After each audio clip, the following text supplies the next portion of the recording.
Welcome to Rugby League World Cup Radio with Winny and Clarkey. I'm Jacob Wynn from the Tripod, where we've had 8 straight winning years of NRL tips. He's Dane Clark from Clarkey's Column, providing rugby league content straight to your feed for over 10 years. And each of us do everything that we do 100% free to follow.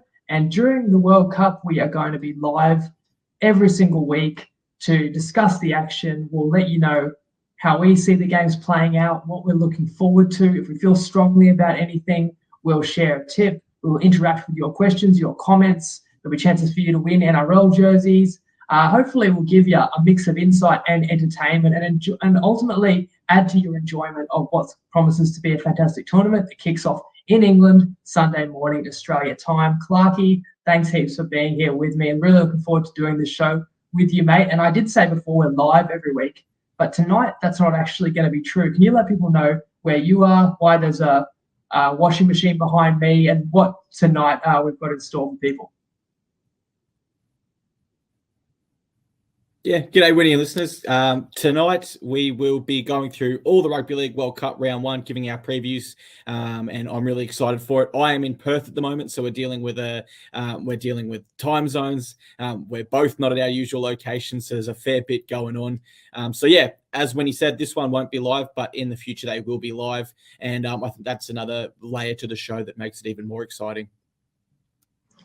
Yeah, no, that means we're dealing with connection issues too. I'm up in Cairns, but we couldn't not do the show this week. The tournament kicks off this weekend, so we're just going to give it our best, and then we promise next week's going to be even better. In addition to going game by game, we'll share some futures tips, of course, that you can get on for the season, or just some of our predictions. And actually, before we begin, I just want to put a picture up on screen, Clarkey, that was sent to me, and get your thoughts on this one, and get other people's thoughts as well, and see if people can believe this isn't actually a photo of you and me. So shout out to Matt, a bloke who follows the page, and he seen this fella in a pub, gone up to him and said he's just started talking tripod, only to find out the guy on the right is a Mexican fella named Fernando. And when I posted it on the tripod page, not only did people think the resemblance to me was uncanny, but poor fella, but a lot of people said that Matt looks like Clarkey. What do you reckon about that one?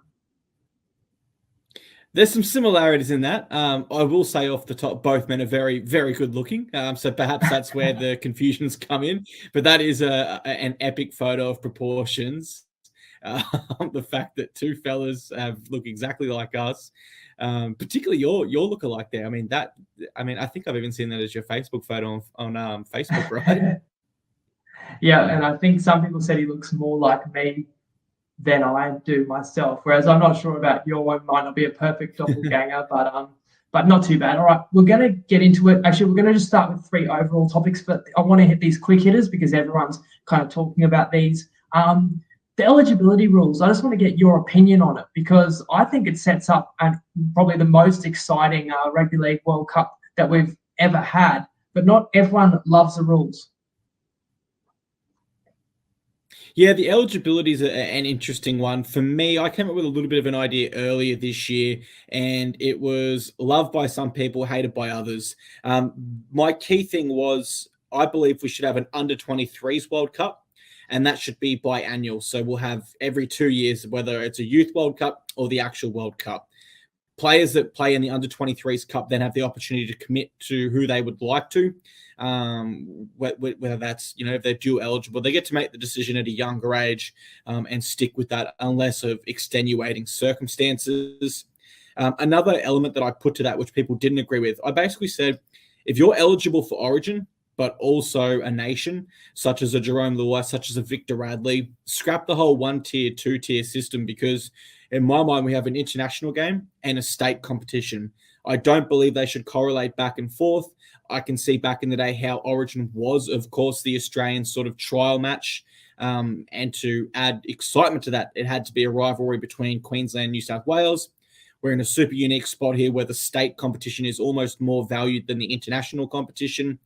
But no correlation for me. So someone like Mulatalo, who was a matter of months off, let's say there's another situation like Mulatalo where they are eligible for Queensland, then he should also be able to play for New Zealand in the same way that I think Radley should be able to play for the Blues and England. So yeah, Youth World Cup, Winnie, and the ability to play Origin and for your nation. I think that would be two really, really great changes they could make. Yeah, it's a funny one how if you're tier one like New Zealand, the players have to choose one or the other, Origin or their country. But if you're tier two like Samoa or Tonga, you can actually double dip and get both. But the thing is, as we will discuss, these countries like Samoa and Tonga are catching up to New Zealand, and they get the advantage because these superstars can play both, whereas New Zealand might lose future superstars because they want to play Origin. Then they've got to declare eligibility for Australia. Some people saying, oh, they shouldn't be able to pick and choose. It should just be set. I think it really strengthens the international game. Now, we are sponsored by a bookmaker, Clarkey. If you wanted to just give a little disclaimer and explain Top Sports making this show possible for the next 6 weeks. Yeah, first of all, to Top Sports, thank you very much for jumping on board. We really appreciate having Top Sport here. They make the show possible, and so to them, our full thanks. As a listener, if you are sort of listening to this right now, look, I do see some comments on my page in particular, people saying that they don't like betting with sport, and that's perfectly fine. I think there is more than enough content through this show that you're going to enjoy it, whether you are a gambler or not. But my biggest message, and I'm sure yours is very similar there, Winnie, is don't bet where you can't afford to lose, guys. We're not here going to give you 100% sure things. We both love the sport. We both watch it every week. But, of course, that's no guarantee that what we're saying is going to come through. So bet with your head, guys. Gamble responsibly. I know it's the cliche. Don't bet where you can't afford to lose. We think it's going to come through. That doesn't mean it's always going to happen. That's for sure. We've been doing this long enough to know that that's why we watch the games. We don't know what's going to happen. We'll do our best to steer you in the right direction. So if you are a punter, I think you get a lot out of this. If you follow the tripod, you kind of know what to expect. But if you're not a punter as well, as Clarkey said, it doesn't matter. They sponsor and make the show possible, and there's going to be some punting insights, but we also just want to make it entertaining. And we're also going to get $100 to bet on for charity every single week. We'll nominate the charity at the end of the World Cup, and it's going to be your guys' bets that we're going to be putting on. So comment what bet you would have for the first round. We're going to pick one, 100 goes on that, and if that wins as well, you win your choice of jersey, whether it's NRL jersey or an international jersey, perhaps. So as I say, we're going to break down the games. That might help you with our predictions or if we share your tip. But either way, we're just setting the table for the matches ahead. And if you're not familiar with betting lines, just quickly, it's like a head start that the bookmaker adds to each team to basically make it a 50-50 outcome no matter which side you take. So if the team is a favourite, the line is going to be a minus, meaning that team needs to win by more than the minus number for your bet to win on that team. If a team's an underdog, they're going to have a plus, which is a head start, which means they could win the game or lose within that positive number and you win your bet. And the reason I mention that is because our graphics, like you can see example for the opening game on the screen, is going to show you the handicap. And if you're not a punter, all you can take out of that is it's going to give you an idea of how close a game is expected to be and who's expected to win. But that's not always how it plays out.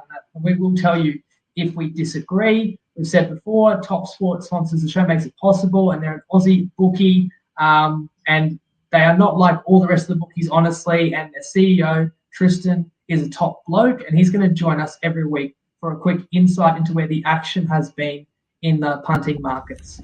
Tripod family, Tristan Merlehan here from Top Sport, and we've almost got the World Cup here. It's always a tricky event to bookmake on, particularly the early rounds when you've got a lot of teams that maybe you don't know all of the players or the form lines or how they'll link up together particularly as well. So it's been tricky setting the opening lines and also trying to get the futures in place. There's been a big push in the opening match for Samoa. The match actually opened England's slight favourites, but now Samoa's into a very, very firm favourites at $1.63. So they've been very, very well backed. And that has seen a move in the group betting as well. So obviously Group A features both of those sides, and whoever wins this game will likely win the group. So that's seen Samoa firm up very significantly for the group. So it does make the draw interesting if England get beaten in this first game, which maybe the market is suggesting is possible now. The other games that have seen some big goes are actually some of the secondary teams in Group C and Group D, where the Lebanon side have been well backed in Group C to advance. So they've turned from $2.80 to $2.35. Obviously, Ireland is the second favourite behind New Zealand in that group. So that's suggesting that the punters out there think Lebanon are certainly a chance to cause an upset in that match when they take on the Irish side. And then in the other game in Group D, the Cook Islands have been back $6 into $5.50 as well. Tonga is very firm, and Papua New Guinea $1.15. So wouldn't surprise if Cook Islands get through, but the punters are certainly looking for a little bit of value there. So we're going to have our work cut out trying to work out how to frame all of these markets over the course of the next few weeks. But it's always interesting. It's always good to have rugby league on our screen. So good luck if you're having a punt, and make sure you do so responsibly. Thanks, Tristan. Yeah, it wouldn't be easy setting these lines, setting these odds, because we don't know a lot about all these teams or how they're going to go together. And it's been quite a while since we've had a lot of regular international football. Obviously, COVID break, not to mention this World Cup itself was meant to take place 12 months ago. But we're here. We're going to give it a shot in terms of predicting, but we're not going to pretend to know everything when we get to some of these games where we're not familiar with all the players. We'll just tell you what we do know. But the tournament kicks off with an absolute barn burner in the host England playing Samoa. As you heard Tristan say, Samoa are the favourites, -3.5 is the start. How do you see this one, Clarkey? Yeah, Pool A, England, Samoa, Greece, and France. I think that the winner of this will, Tristan said it, he stole my homework. The winner of this will determine the winner of that pool / the runner-up. This is a really, really tough one to predict. Two very evenly sides. What splits them for me is, I think this Panthers backline, the fact that they're all together. Now, my predicted backline is Joseph Suaalii at fullback. On the wing there, I think you'll see Taylor May with Isaac Tungo. That's a Panthers connection there. And the other combination will be Stephen Crine and Brian To'o.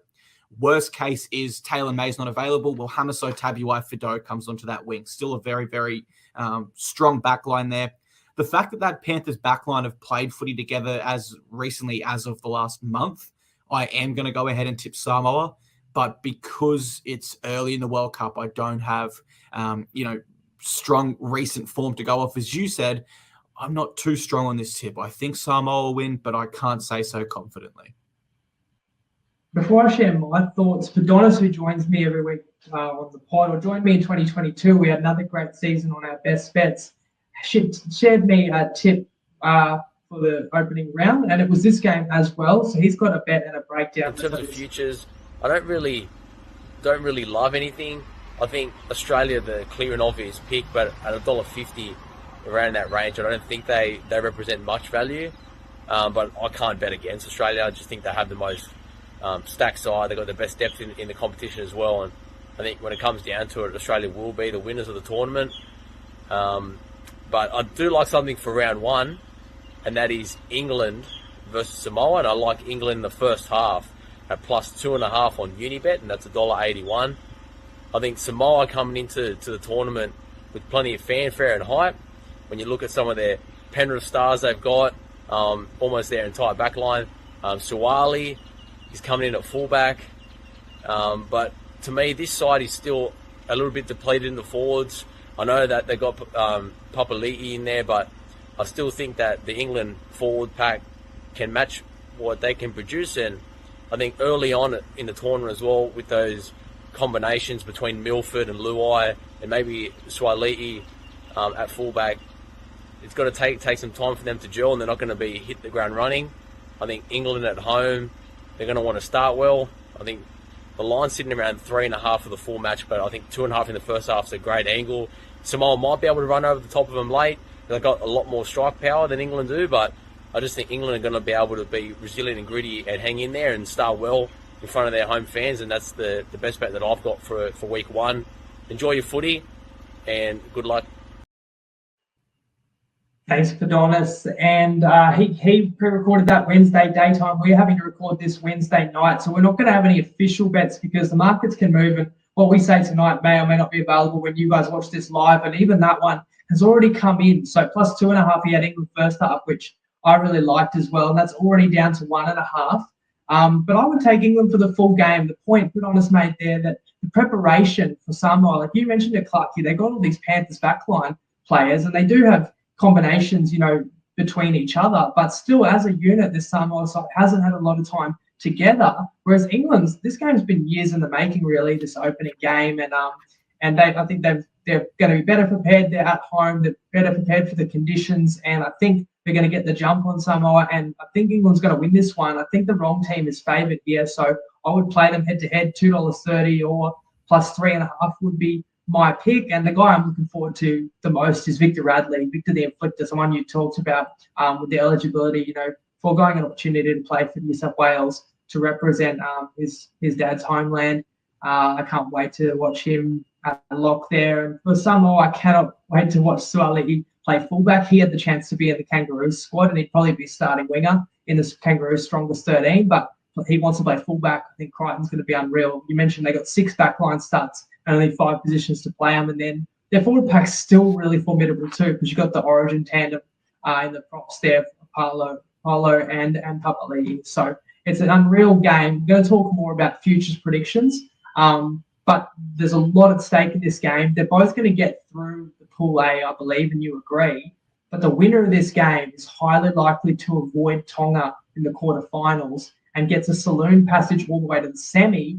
Not only that, the winner of this pool is on the opposite side of the draw to the winner of Australia's pool and New Zealand's pool. So you're getting all the way to a semi-final. You're not even going to have to beat the Kangaroos or Kiwis to make the final. So it's so advantageous winning this opening game. And I reckon England can do it. On Sunday morning, now I won't say times because you guys can be in different time zones. Some people are out saving, some people aren't. But I should say the game's kicking off typically around midnight and then through to like 4 or 5 a.m. in the morning, whether you get up early and watch them live or you watch the recaps or you watch it delayed, whatever. It'll be great to wake up and watch footy at some point each day. And Australia is in the second match of the tournament playing Fiji. So that's Sunday morning. What do you reckon of this one, Clarkey? Yeah, just on the time zones real quick there, Winnie. If you guys are Australian Eastern Daylight Time, I've pinned the times for each matches to the top of my Instagram page. So go to the Instagram page and you'll be able to scroll through the entire regular draw there. And if you're standard time plus minus an hour, I'm not too sure how that all works. Australia versus Fiji. One player I've really got to watch here, Winnie, Swea Wong, also known as, I think, Joshua Wong. Now, he plays for the Sydney Roosters. He is a young centre/back rower in their lower grades at the moment. Now, there was talk that Australian rugby were eyeing him off as their next Joseph Suaalii, as the next superstar they can really build the code around for the next few years and sort of their poster boy, glow-up boy for advertisements, sponsorships, etc. I'm not sure if he'll start for this Fiji side, but I'd be shocked if he misses their 17 altogether. And I think he will play NRL next year. So it's a big, big test. He'd be coming in and versing players that he'd be playing week in, week out. Apasai Kotosau, he's another one I think that we should be watching. I'm not sure if he'll be too bitter, but I do think in his mind, especially after winning that premiership, he probably believes he should have been in the Australian side over Ben Hunt or Harry Grant. So we could see him have a very, very big game. My prediction for this game, ultimately, I think it will be a big score by the Australians. I wouldn't be shocked if it was 30 plus, but what I will say is that Fijian forward pack will be able to hold their own in the first half. I think it's in the second half where we'll see Australia really run home with this game and score a lot of points in that second half. And why that's so important is in a shorter tournament with just 3 games before you go to finals, you can't get to the last 10 minutes and slack off. You need to play for the full 80 because every point matters when it comes to potential for and against as to whether you advance or not. So I've got Australia by a big margin there. I also agree. I should have said the line is 38.5. So if you bet Australia, they've got to win by more than 38.5 points. And I think the other thing that motivates them is it's a competition for spots because Mal has said everyone who he's bringing over is going to get a cap for Australia, but they all want to be in the 17 when the whips are cracking in the important games. And really, I think Australia is not going to be tested until all the way through until the semi-final. And I mentioned before, they're on the same side of the draw as New Zealand. As many would argue, those are the best 2 teams in the world. So it's all about that game, but you've got to put in the groundwork and build as a team. And then you want to be in the strongest 17, but then Australia wants to play with their strongest 17 in a couple of games to get the reps. So I think that's going to keep them motivated through the 80 minutes. So I would play Australia with the line. Most looking forward to 2 players that won't play together in this first game, but watching a halves combination of Cam Munster and Nathan Cleary, I think could be so special. Mind you, DCE gets the start in this one, probably because Cleary's coming off that premiership. They might give him the extra break. Now, this is the biggest non-controversy. Somehow every show is talking about who should be Australia's halfback. It's not a discussion. DCE is starting in this one. Tell me if you disagree, Clarkey, but it's Nathan Cleary. How about we make the best player in the world the halfback for Australia? I don't know. People are saying, oh, who's Mel going to choose, or making it out like it's controversial. So I think it's going to be Munster and Cleary, and then off the back of that, I can't wait to watch what players like Latrell and Teddy do. But for Fiji, you mentioned their forward pack, of course, Kikau, another Panther and another reigning Premier, and another Panther who I'm looking forward to seeing is Taruva, who got a couple of first grade starts this year for the Panthers, but another really talented player that would probably play in most other NRL sides, but just can't crack this Panthers side. So Fiji, I've got them going through in Pool B, but I don't have them being competitive with Australia. Any comment on Cleary versus DCE, Clarkey? Biggest comment on that would be, I think Mal Meninga showed his hand when DCE was dropped as vice captain. I don't think you drop someone as vice captain if they were your key choice as a halfback. It's a key spot and a key position where you would usually see a vice captain or a captain playing in that spine there. I think DCE's only potential claim was right after the Origin series, if there was a test within the month after that. Since then, DCE has missed finals and his form has realistically fallen off, whereas Cleary has gone on to win a premiership. The other thing that I think it adds in Cleary's favour is Cameron Munster plays similar to Jerome Luai, where he pops up where he needs, and he's always sort of looking for those opportunities while Cleary steers the ship around. So I don't think there's too much of an adjustment for Nathan Cleary there. He's used to playing with a player similar to Jerome Luai, and that being Cameron Munster. He's in much better form. He's coming off a premiership. DC is not in best form. I agree with you. I don't think there's much of a conversation to be had there or a debate. Yeah, you made some good points there. Because DCE captained Queensland to an underdog series win, but then is not even in one of the three players named as leaders in the Kangaroo squad. So why not? Probably because realistically he's not in the 17, and that's okay. And injuries are going to happen, and attrition is going to happen, and rugby league is a brutal sport, and it's a 6-week long competition. So who's in your strongest 17 in the first game isn't necessarily who plays in the biggest games as well. We understand that. So maybe DCE, it can happen. Anyone can get injured or suspension, as we know from the NRL. So maybe DCE still has an important part to play. He gets the opening opportunity in this one anyway, but I wouldn't read into that as if it's a competition. I think you've got to give it to the best player. Another thing is people have said, DC is the incumbent. Well, true, you want to respect incumbency, but let's remember last time the Kangaroos played, they lost to Tonga. So why do we have to reward the players that played in that game necessarily? And DC was the halfback in that game. I could understand incumbents if we'd won. Moving to Monday, Scotland play Italy, and the line for this one is Scotland minus 12.5. What are you looking forward to in this one? This is a really tough one to have a comment on, Winnie. I don't watch much Super League, so the players that have been named in Scotland from the Super League, I don't have too much comment on. Going through the lineups, there was only quite a few players that I really knew, and that was Nathan Brown, Cooper Johns, Ewan Aitken, and Kane Lynette, who did play a few seasons with the Cowboys. He's been over in the Super League lately. One big get that is so unlucky he wasn't able to play for Scotland would have been Lachlan Coote, dealing with head injuries. I think he's won 3 premierships in a row there with St. Helens. So you can't put into words how big of a loss that is for them. Going to Scotland's trial, they only scored 1 try. That was through Kane Lynette. They lost to the England Knights, which is England's A backup side. What wasn't their best side, and they won that 28-4 against Scotland. Italy haven't had a trial from what I've seen, so I can't comment there. For Italy, one player I'd be keeping my eye on is Luke Pucelli. He's a good young Queensland Cup player that can play 5'8" or fullback. He will play fullback for Italy. I'd expect him to have a combination there with Cooper Johns. I'm not sure if they've played together at Queensland Cup level. I believe they would have. They've both been around the Falcons system for a while now.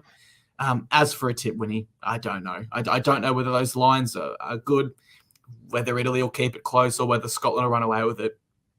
I can't comment on sides like this until I have a little bit of form from the World Cup, possibly next round. It's a tough one to call, right?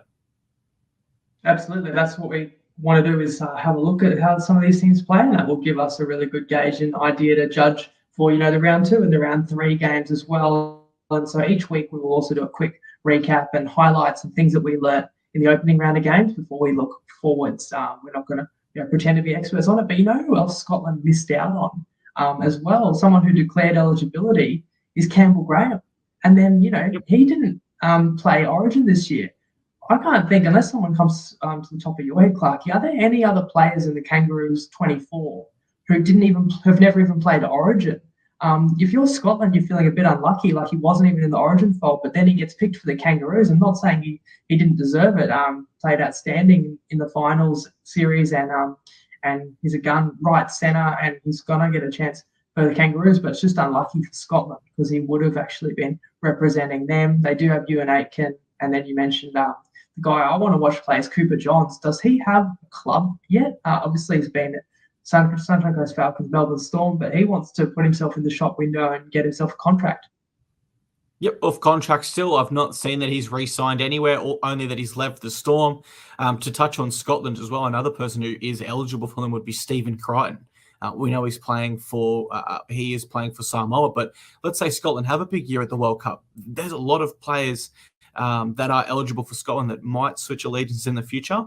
And so whilst they are playing in the 2021/22 World Cup, they could also be really future-proofing themselves for World Cups to come with strong performances in this one.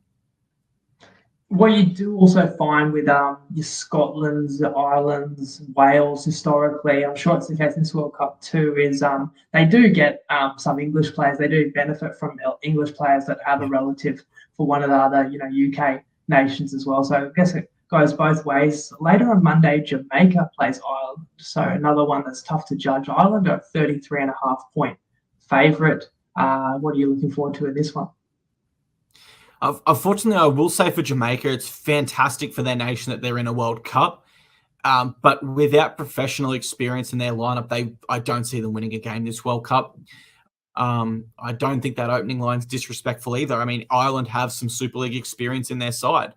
And I think that this World Cup, particularly when we watch Jamaica play, will really show the difference between professional and amateur players. And I don't mean that to sound disrespectful, but I think Ireland will win this game. I think they'll win comfortably. Fortunately, I don't see Jamaica winning a game this World Cup. Now, not only professional players, but Clive Churchill medalist Luke Keary is in this Ireland team. So he's the guy I'm looking forward to watching most. And I do have Ireland progressing out of their pool as well, probably ahead of, this is the pool with New Zealand, and I'd have them ahead of Lebanon. But that's the next game. New Zealand plays Lebanon later on Monday morning. And the line for this one is the biggest of all the opening games. New Zealand are a 41.5-point favourite. Clark, I don't know if you recall, who did they demolish last week in one of the trial games? I kind of feel like they're going to carry that straight into the World Cup. They look red hot. And this is a New Zealand side that's as good as we can recall seeing for a number of years. Leeds Rhinos, 70-something nil was our score in that trial game. Lebanon did play a trial game also. In that trial game, they defeated Wales by not a massive margin, but it was a great win there. Things to watch out for this Lebanon side. I've got to go straight to their halves combo. Adam Dewey and Mitchell Moses would fair income not look out of place in the NRL, let alone for a second, third-tier nation, whatever Lebanon are classed at the moment. And then Jacob Carraz.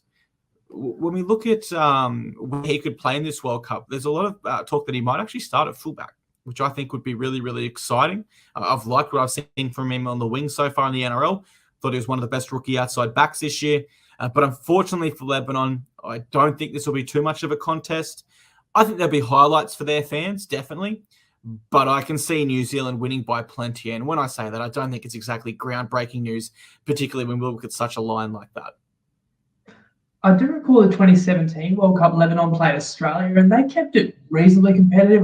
The final margin was in the 20s or low 30s, and that team was coached by Freddie Fiddler, which catapulted him into more rep coaching. And Mitchell Moses was in that team back then. I can't remember who he was. Yeah, and you mentioned that they wouldn't look out of place at NRL. I'm pretty sure I've seen Mitch Moses and Adam Dewey do pretty well in NRL and even at the next level. So no question, that's a big coup for them to get these star players. And that's why probably there's been some money on Lebanon to progress, as Tristan mentioned. But it's all about New Zealand in this one. They're going to win this well. And there's so many exciting players in this team, but the one that I just cannot take my eyes off is Joey Manu getting unleashed at fullback. We saw what he did in the mid-season test where they played Tonga, destroyed them. It's a legit Tonga side. And he broke the world record for most metres in a game. And he doesn't get to play fullback on a regular basis, as we know, because the Australian captain plays there at his club. And we've got 3 Roosters playing fullbacks for 3 of the contenders at the World Cup. Arguably, if Samoa beats England, then it's probably the 3 best teams at the World Cup will have Roosters players at fullback, and that's going to be worth watching. And I think Manu could be player of the tournament if New Zealand can go all the way. And they're definitely going to win this game, win every game in their group, win their quarterfinal. They're going to play Australia. And we'll get to our futures predictions later. I won't tease ahead. But look, even if I had to bet this game, I know Lebanon's got some NRL talent, but I still would probably tip New Zealand to win by a big score. Just think Maguire's men are going to set the tone. On Tuesday morning, France play Greece, and France are 24.5-point favourites. There's a couple of Super League clubs. I'm also not a big follower of Super League, admittedly, but there's a couple of Super League clubs based in France, and a lot of these players fill out the French roster, Clarkey. Yeah, and I'd imagine there'd be some form of chemistry from the Toulouse boys there, or Toulouse. I'm not sure how it's said there. But I imagine there'd be some chemistry there. I go to Greece's trial game. Now, they drew with the Bradford Bulls under-19 side. Bradford Bulls, I think they're like kind of a Queensland Cup side to the Super League. They're one step below. And it was under 19, so not a great result there. But also, something I guess Greece should be proud of and happy, given they're an emerging nation. I'm talking more so in the broad grand scheme of a World Cup, tying with under 19's reserve grade side. Probably not the best form to be coming into that match with. Their spine does include Peter Mamazalis and Lachlan Ilias, who have played a lot together at the Rabbitohs New South Wales Cup level. They keep that spine combination there together. I think they'll be able to influence and create some opportunities through the middle and wider together. But I'm just not sure if they'll have the class to sort of capitalize on those consistently. Whereas, as we said, France, a lot of these players have played together. Therefore, you'd have to think they've got some chemistry, and that should allow them to take those opportunities more so often than Greece will be able to. And so I do think that line, it does look good at 24.5. I think that's very, very achievable for France to win by such margin. And appreciate you sharing the trial form. And it gives us a bit of context going into this game, so we don't know a lot, but we take it with a grain of salt too, because, teams that necessarily play their own stronger side or want to show their hand as well. So you could get some drastically different performances when it's officially test matches that are at stake.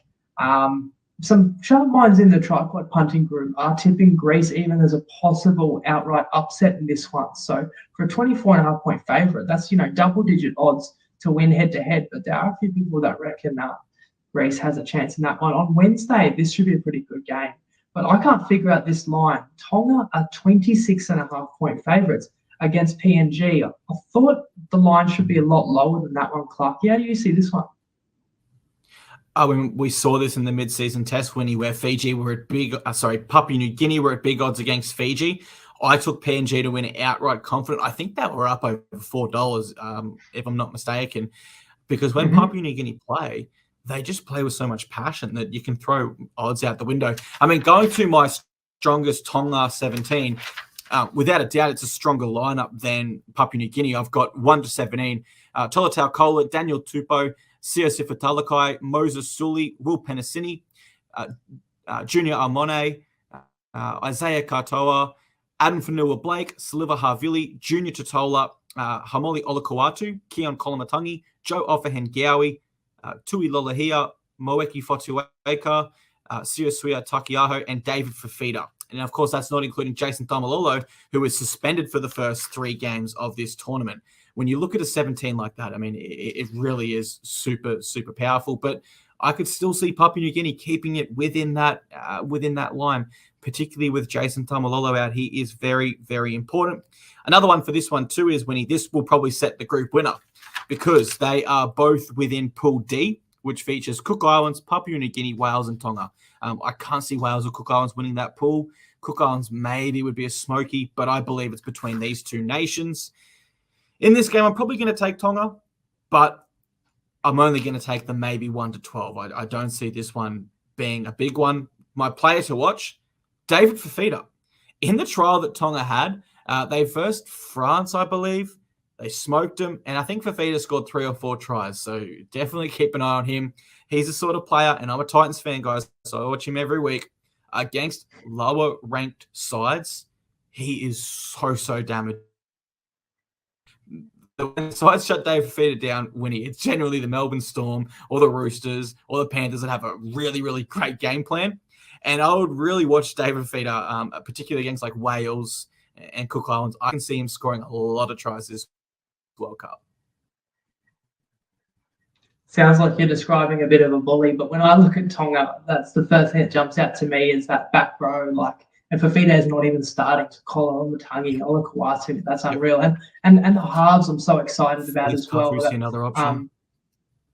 Yes, good point. And then in the halves, like Talatau Amon, I think he can have a massive World Cup, and I think if Tonga can go a long way, he's going to really emerge. But Katoa as well, who's been signed by the Dolphins, is a player that, and another guy like Taruva for Fiji, where he might have already cracked first grade if he didn't play for such a stacked club. He's another football. He's a former Panther because he's going to move to the Dolphins next season to Wayne Bennett's side. But can't wait to see what he's got to offer for PNG. They've got some backline studs, NRL talent, Xavier Coates, Alex Johnston, Justin Olam, and yeah, I'm suspicious in this line. I almost think it's too good to be true, so I'm not betting it. I'm not officially tipping it, because maybe there's something amiss with PNG. But as you say, they were 10-point underdogs to Fiji and won outright. And Tonga was about a 10-point underdog to New Zealand that got pumped by 20. Now, no disgrace in Tonga's performance. But if PNG could outright upset Fiji, why do they come into this game as such massive, more than 4 converted try underdogs? I'm just wondering if, they're not at full strength and they're not going to be at their very best in this opening game. And so I reckon Tonga wins well, but the line seems way too high for me to want to lay the points. So I'd much rather sit back and just watch this one. The last game of the opening round of the World Cup is on Thursday morning, and it's Wales, Cook Islands. Now, sorry, connection's not the best. Sorry, did I cut you off there? No, well, I was just going to say the only thing I can really suggest for that Tonga line being so bad is if you just go through their lineup and see how many players are in career best form. Moses Sully averaged some of the most tackle breaks in the NRL. Talakai, Origin player now. Penasini in a grand final. Amone, career best form. Katoa, the young halfback, kicked the field goal to win Jersey flag. Lola here, career best form in Super League. I mean, you go to the forward pack. Junior Totola, Saliva Havili, career best form. Ola Kawatu, Keon career best form, career best form. I can go through the whole line, but I think that's what's really moving that line so big, if I had to guess. And we will touch on Tonga a little bit more because we're going to do futures predictions, so we'll see how far each of us thinks they're going to go. But yeah, when you rattle through those names, it got me thinking like they're all NRL talent, but if that was an NRL team, that sounds like a finals, like a top 8 NRL team to me as well. So it's a stacked roster. And yet we'll talk about the contenders. I don't know if they're one of the 4 best teams at the World Cup, but that shows the depth of talent at this World Cup. Now, as I said, one more game to discuss. Cook Islands, Wales, the other 2 teams in Tonga's group, and probably 2 teams fighting for the second spot in the group, fighting for qualification. And the Cook Islands, who have some NRL talent as well, are 17.5-point favourites. Who are you looking forward to watching? I had a look at both of their lineups. I definitely knew more Cook Islands players. Looking at the CI Cook Islands side, only 2 of their players were below reserve grade or top grade. One of those players was Anthony Gelling, who has previously played Super League, NRL, Kiwis, and for Cook Islands on multiple occasions. Can't remember the last one. He played for St. Mary's around the Penrith sort of district there. But everyone else in their roster is either in reserve grade, Queensland Cup, New South Wales Cup, NRL Super League, or one below the Super League. So on that point, I'm going to go Cook Islands over Wales. Just going back to my same sort of points in the Jamaica versus Ireland game, where I think we'll see a difference here between professional players versus some that aren't at maybe such a high level consistently week in, week out. And some of the young NRL forwards in this Cook Island side, Makatoa, Moale, Piakura. Can't wait to watch these guys. But then there's another familiar name, Dylan Napa, in the Cook Islands side as well. So I expect that they will be too strong for Wales in this one, even though some form of home ground advantage for Wales. But I'd be inclined to look towards the favourites with the minus 17.5 start. Let's move to futures. I'm going to go pool by pool and say who I predict to progress and the order. And then you just tell me if you disagree with any of these. So pool A, because I'm picking England in that opening game, I've got England top, Samoa second. Pool B, Fiji, and Pool B, Australia first, Fiji second. Pool C, New Zealand first. I've got Ireland second. And in Pool D, Tonga to top and PNG, even though Tonga should topple them in the opening game, I'd have PNG getting through. You disagree with any of them? Only slightly. My ones that I disagreed on was Lebanon going through and the first game. And so my finals week one would be Australia versus Lebanon, Samoa versus Papua New Guinea, New Zealand versus Fiji, and Tonga versus England. Yeah, and that just shows how important that opening game is, England-Samoa. And certainly plenty of people in the betting market agrees with you, Samoa's favourite. And you said Lebanon instead of Ireland. So when that game comes up, that could be like a qualifying match, because I think we'd agree everyone's playing for second in New Zealand's pool. Follow your predictions through then, Clarkey. Then who would you have in the semis, and who would you have making the final and winning the competition? Well, this is where it really heats up. So then we'd go to week 2 of the finals, where I believe Australia would defeat Lebanon. I believe Samoa would defeat Papua New Guinea. I've got New Zealand over Fiji, and I'm going to take Tonga to upset England. Interesting, because in your predictions, you've got England way higher than I do. And I know they've got a home ground advantage, and you're really starting to make me regret my predictions here. But I'll stand firm, which would mean Australia would versus New Zealand. So we cannot have an Australia versus New Zealand final unless I've made a mistake here. They must play in the qualifying. Then I believe we would have Samoa versus Tonga, which is just insane to think about. I was at a game in 2017 or 18 at Campbelltown, loudest atmosphere and fans I've ever seen in my life. I believe Australia will defeat New Zealand, and I think Tonga will edge past Samoa. But that's a coin flip. I mean, both of those games are coin flips. It's so hard to call, which means I've got an Australian versus Tonga World Cup final. If you disagree, I can't disagree back. I mean, both of those games are coin flips for me. They are so hard to sit here and pick at this point in time. All I can say confidently is that I cannot wait. That's all I can say confidently. And Australia versus Tonga was so close to being the 2017 grand final, if people recall how that semi-final went down. It was in Auckland against England with a very controversial finish. And I feel like Tonga went out heroes, and then England, let's not forget, got to the final, played pretty loaded Kangaroo side, and the final score was just 6-0. So it was a really close game, closer than a lot of people expected. For me, I do have Samoa playing Tonga, but I think they're going to meet the quarterfinal if Samoa comes second in their group. Either way, I just really want that game. We've got to get a Samoa-Tonga game at this World Cup. It's going to be phenomenal. The way I see it is we've got 5 really powerful teams. And I actually think Tonga is at the biggest disadvantage of all of them, because no matter what, Tonga's going to have to beat 2 of the other contenders to make the grand final, and is going to have to beat 3 of the other 4 contenders to win it. Nobody else is going to have to do that except for maybe the loser of Samoa, England, who then has to play Tonga. So I just feel like that's the stack when you've got 5 powerful teams. 2 of them are going to meet in the quarterfinal, and that's the toughest path. And the biggest advantage is whoever wins Samoa, England in the opening game, because they get that easy passage all the way through to the semi, and then they play somebody that would have had to have the toughest possible quarterfinal. And not only that, but you get to a semi-final on a side of the draw without having to beat Australia or New Zealand, and you don't have to beat both of them. You're going to only have to beat one that emerges. So I've got the semi-final on that side of the draw being a Samoa-England rematch. So I don't know how they made these draws. Usually teams that are in the same group shouldn't meet again till the final, because what if the 2 best teams happen to be in the same group? But for whatever reason, I don't know if they did the hosts a favour here and wanted a bigger chance of England playing in the grand final for the hype, for the home crowd, whatever. Or maybe, I don't know what the rankings were at the time they made this draw, whether England just, deserved to be on that side of the draw. But that's how it's going to work out no matter what. And then Australia, New Zealand, which could be the final, won't be. As you said, it'll be a semi. And, I would take Australia if I had to, and I think that depth is a real thing. And I mentioned, I don't know how you beat a spine that's kind of got Munster, Cleary, Teddy.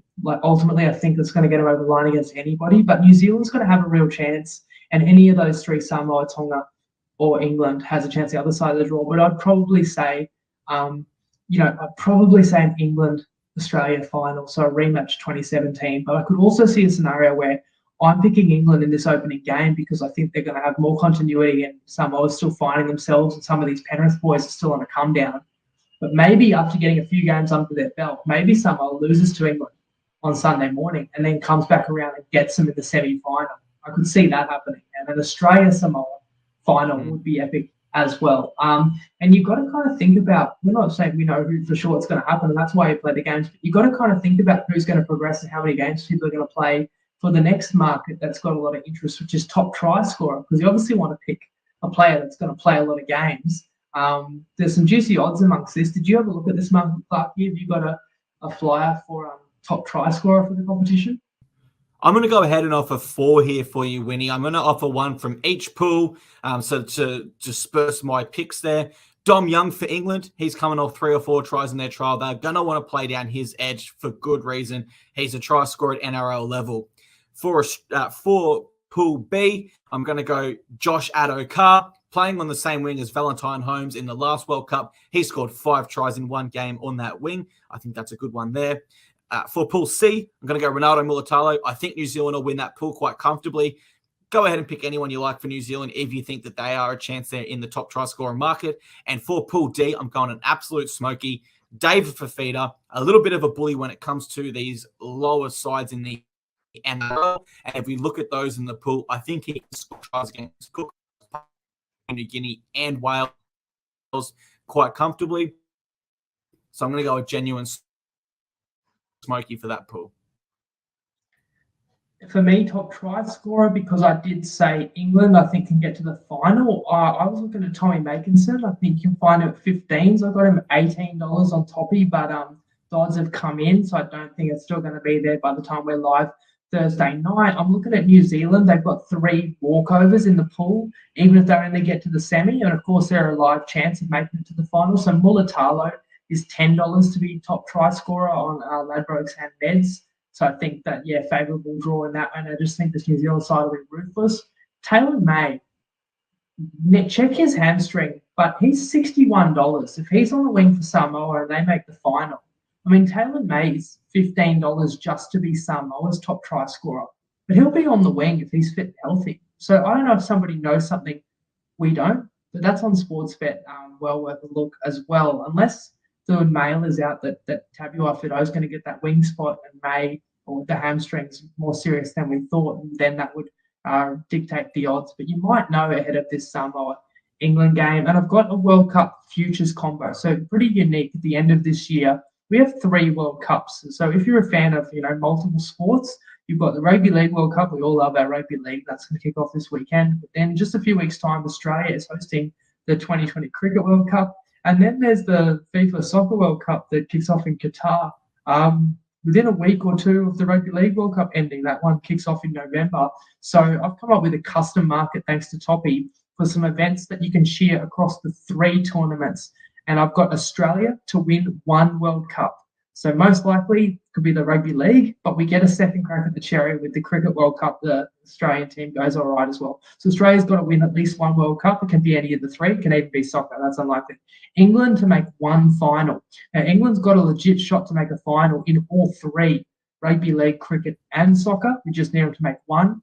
India to make the semis in the T20. They are one of the powerhouse cricket sides.